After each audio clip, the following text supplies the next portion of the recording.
وما أرسلناك إلا رحمة للعالمين. Bismillahirrahmanirrahim. Assalamualaikum warahmatullahi wabarakatuh.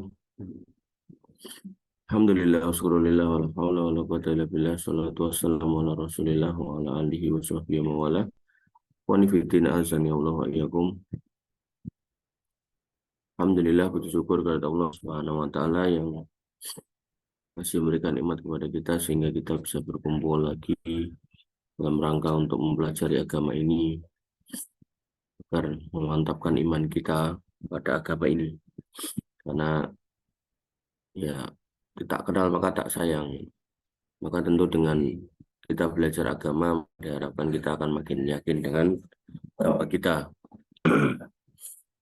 Wanifidina azan ya Allah wa iyyakum. Kita masuk pada poin yang kedua dari hak seorang suami kepada istrinya. Dan sekali lagi kitab ini adalah pelajaran buat semua orang ya, artinya yang belum nikah maka ini bekal buat nikah, yang sudah nikah maka ini adalah sarana untuk memperbaiki keadaan pernikahan, yang pernah nikah maka ini adalah ilmu yang mana bisa digunakan untuk menakar apakah dulu pernikahannya sudah sesuai atau belum, sehingga nanti ketika mau nikah lagi maka harapannya itu bisa menjadi bahan perbaikan ya, karena logikanya pernikahan yang sesuai dengan yang diaturkan oleh Allah dan Rasulnya harusnya itu baik-baik aja ya, harusnya gitu. Wallahu ta'ala alam. Maka kita sampai di poin yang kedua tentang hak seorang suami kepada istrinya ya. Dan sebagai seorang wanita nggak usah baperan itu, karena nanti juga ada hak istri kepada suaminya ya. Artinya seorang wanita itu punya hak yang sama sebagaimana suami juga punya hak. Sama dalam artian sama-sama mau punya hak. Cuman nanti dalam beberapa poin itu berbeda. Seorang suami wajib menafkahi, ya, wanita bukan menafkahi tapi dinafkahi gitu loh. Ya, artinya ada hak dan kewajiban. Dua-duanya punya hak dan kewajiban. Ya, walikuli hakin hak kohu itu. Setiap orang yang punya hak, ya dia akan diberikan haknya itu. Kita masuk di poin yang kedua yaitu menjaga kehormatannya. Ya. Maka seorang suami punya hak dari istrinya yaitu istrinya menjaga kehormatannya. Makanya yang harus kita pahami bahwasanya wanita solihah itu ya parameternya bukan yang hafal Quran, bukan yang hafal hadis gitu kan. Wanita solihah itu adalah yang menjaga dirinya. Dikatakan di sini oleh Allah Subhanahu wa taala, fasolihatu qanitatun. Wanita soleh adalah yang qanit. Qanit ini taat pada Allah Subhanahu wa taala. Artinya kalau diperintahkan kemarin tidak sholat khamsaha, perintahkan sholat ya dia sholat. Ya. Wa somat sahroha, dan puasa di bulan Ramadan dia puasa. Nah, kemudian hafidhatun lil ghaib, dan dia menjaga atau memelihara diri ketika suaminya nggak ada. Lil ghaib ini ketika suaminya ghaib nggak ada.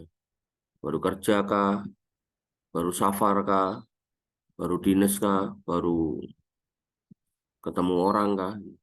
Bima hafidhallah, karena Allah telah melihara mereka. Imam At-Tabari rahimahullah dalam tafsirnya mengatakan maksudnya adalah wanita yang menjaga dirinya ketika suaminya nggak ada, yaitu menjaga kemaluan dan hartanya. Ya, jadi ketika seorang wanita suaminya nggak ada kemudian dijadikan ajang untuk mendatangkan orang ke rumahnya, dijadikan ajang untuk menghabiskan apa yang ditinggalkan suaminya, maka ini bukan wanita yang solihah. Ya, makanya parameter wanita solihah itu kalau kita ada di dekatnya kita senang, ya. Kalau kita jauh darinya kita tenang. Konitat ini senang gitu. Ya, wanita yang taat pada Allah tentu akan taat pada suaminya. Ya. Dek, tolong bikinkan kopi. Ya mas. Nah, tuh, dek bikin kopi, kopi. Ya. Kalau model kayak gitu tuh maka belum konit itu. Karena Nabi SAW kemarin ingat ya, sekiranya ya toh, kalian pengen tahu hak seorang suami kepada istrinya, maka kalau suaminya terluka dan bernanah itu suruh jilatin istrinya, itu masih belum memenuhi haknya.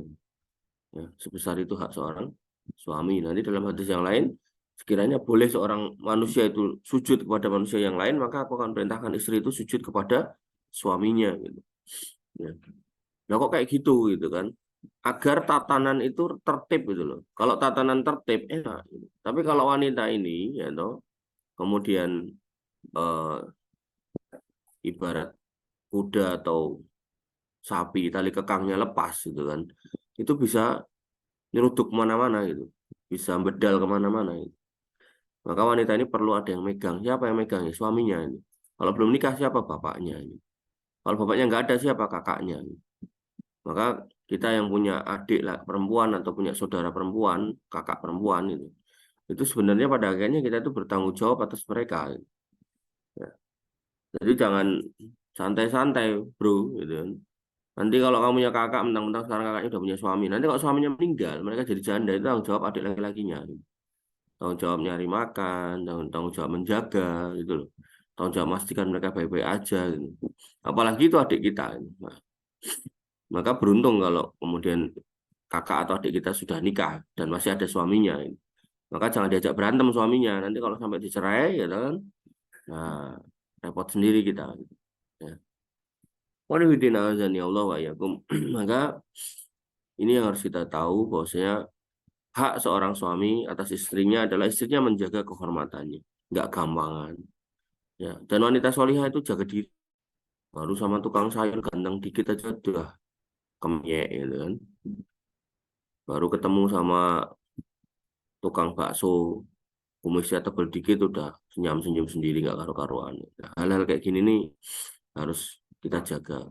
Tunjukkan kehormatan kita bahwasanya ya nggak ada hubungan yang halal, nggak ada hubungan yang baik kecuali melalui pernikahan. Ya kalau udah nikah ya berarti kita harus komit sama apa yang kita pegang. Demikian juga laki-laki gitu. Ya. Punya istri di rumah ya kemudian di jalan ketemu sama yang menggoda atau membuat tergoda ya segera pulang ke rumah. Ya, nggak usah mikir yang lain. Segera pulang ke rumah. Keluar rumah untuk kerja ya nyarikan yang lain gitu kan. Nggak usah nyarikan janda-janda orang lain gitu. Ya, jadi dapatnya 5 juta, dikasihkan janda lain 3 juta, kasihkan istrinya cuma 1,5 juta, buat dia setengah. Jadi nggak benar ya. Jadi perjuangan seorang suami, kepala keluarga ya hanya untuk orang yang memang ada dalam ikatan pernikahan. Ya. Demikian yang bisa kita sampaikan dan kita diskusikan. Kurang lebih mohon maaf. Assalamualaikum warahmatullahi wabarakatuh. Assalamualaikum warahmatullahi wabarakatuh.